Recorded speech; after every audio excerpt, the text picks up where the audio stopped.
Nako, it's worth the wait. And it's so nice to see her back. Miss Pia works back. Ay, salamat. Hello. Nag-rhyme yun Diba? Let's all welcome 1, 2, 3, and hello, Madam Universe, mabuhay! Pia works back! Pia works back! Born! Hello, Madam Universe, mabuhay! Pia works back! Pia works back! Ladies and gentlemen, the queen of the universe, Miss Pia works back! Yes! Thank you, thank you. Thank you. We're so flattered and so excited about the new crown that you will be wearing. Yes. This time as an international novelist. Yeah. Diba? Yun na yun talaga.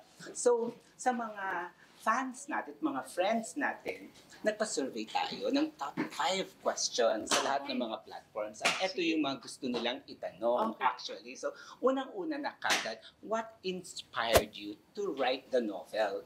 Meron bang outside force from the universe? Outside the universe na nag-inspire sa inyo? Or it's your free will talaga?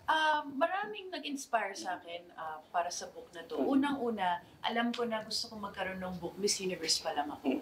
Kasi meron ako palaging listahan ng mga gusto kong ma-achieve pagka napasa ko na yung crown. Kasi ayokong matenga. Gusto ko yung marami akong ginagawa.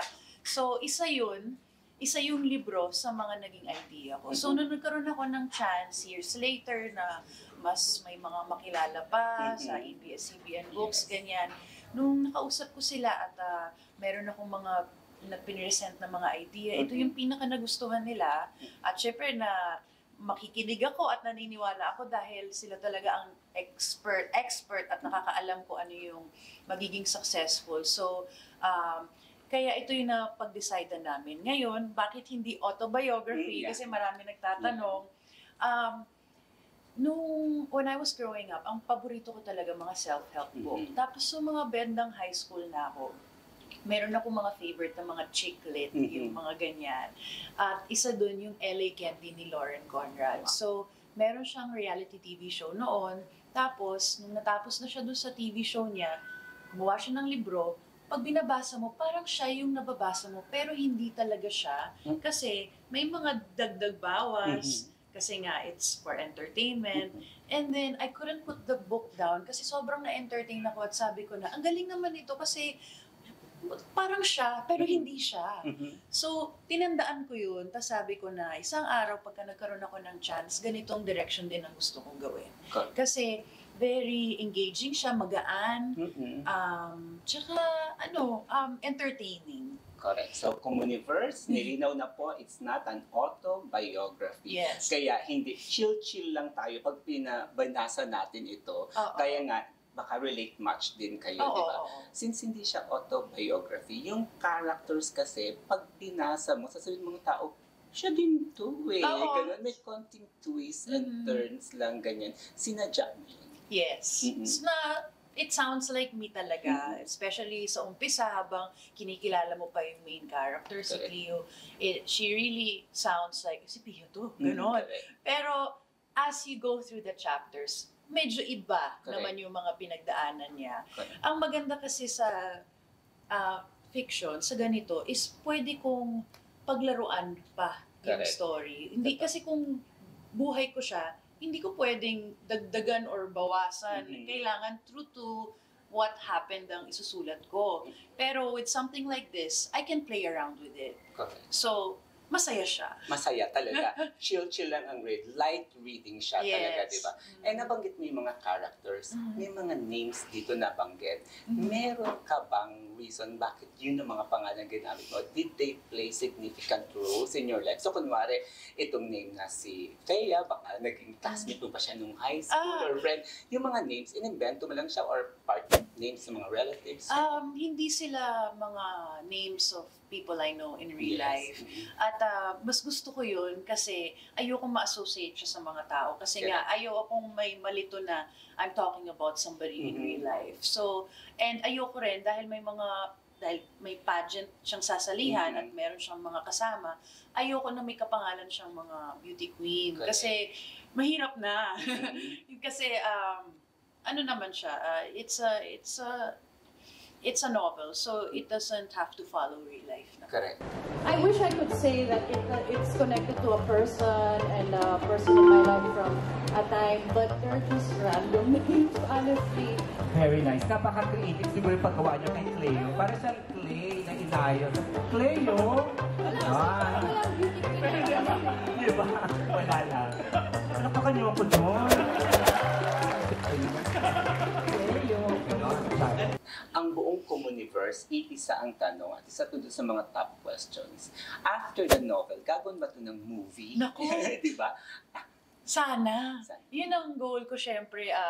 Maganda sana kung manganganak to at magkaroon ng part 2 or kung matranslate man siya sa TV show, series, o kaya pelikula, bakit hindi? Very much open ako dyan. And do you have any characters in mind? Na mga gaganap? Mga gaganap? Wala pa akong alam mo, parang pwede si Andrea Brillantes. Andrea Siya yung Brillantes. parang naiisip ko na bagay dito. As Oo. Chloe. As Cleo. Yeah. Cleo. Oo. Oh, as Parang Cleo. tingin ko kaya niya. Oh, nakakatuwa. Aside from that, sino yung sister, sino yung mom? Baka meron ka.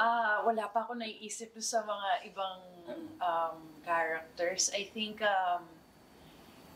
if ever, gusto ko sana na isama nila ako doon sa mga audition process. Mhm. Kasi gusto kong makita at ma-picture na, siya yan.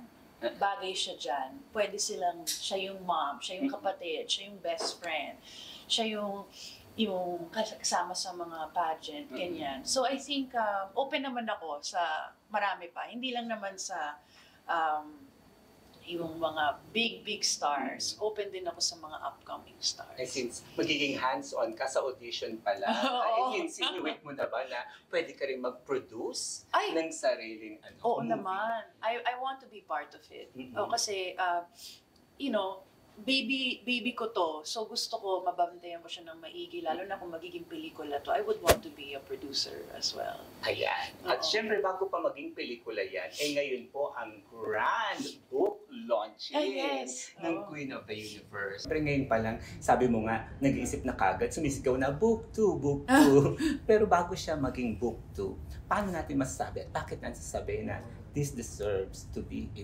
bestseller novel? I really hope so. It's a first for a lot of us. First siya para sa akin. First siya na internationally published book by ABS-CBN. It's a first international book by a Filipino beauty queen. So it's a lot of first. So marami kami na umaasang magiging successful tong libro na to.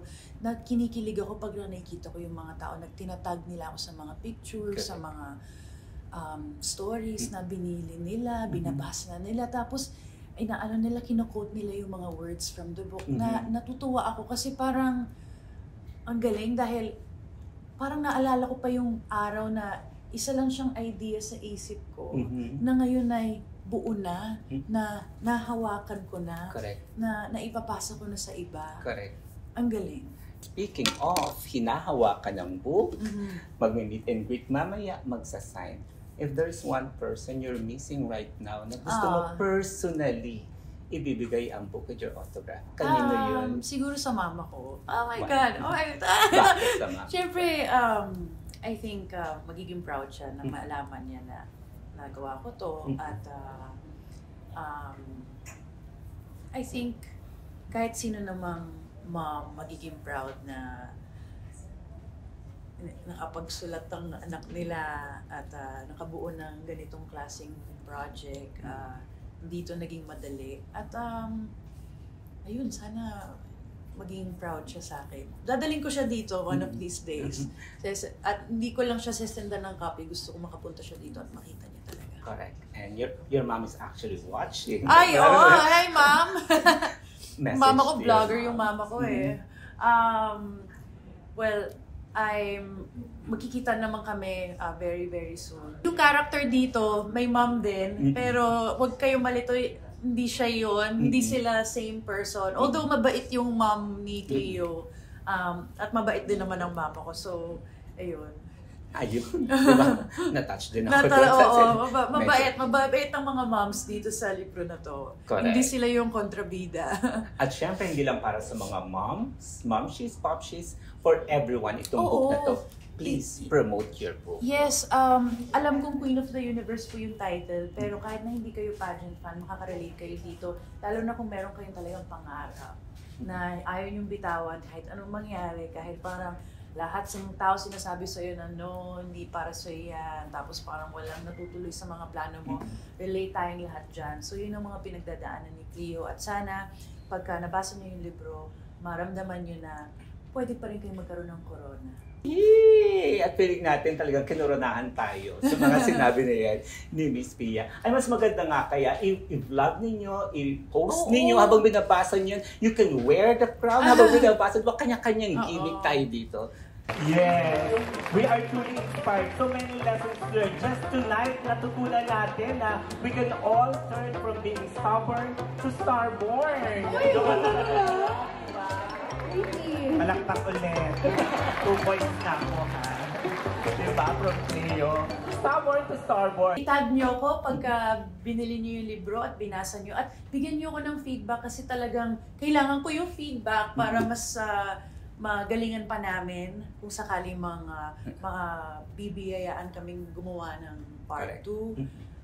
We really need your feedback and reviews, so thank you. And if may I suggest, Yes. Queen Pia, this early na problema kayo ng mga Christmas gifts, eto na ang early Christmas gift. Huwag na kayong mamroblema kasi talaga for keepsake ito, di ba? For keeps talaga yan. Kaya pwede siyang Christmas gift. Oo Ngayon nga. pa lang. Salamat sa suggestion mo. Yes. Tama ka doon. Yes. Yes. Naku, thank you very much, Miss Thank you din. Pia. Oo. Of course, our one and only Queen Pia. Words back with her book, Queen of the Universe. Thank you. Ito po muli si Papa. I will pass. We'll be right back.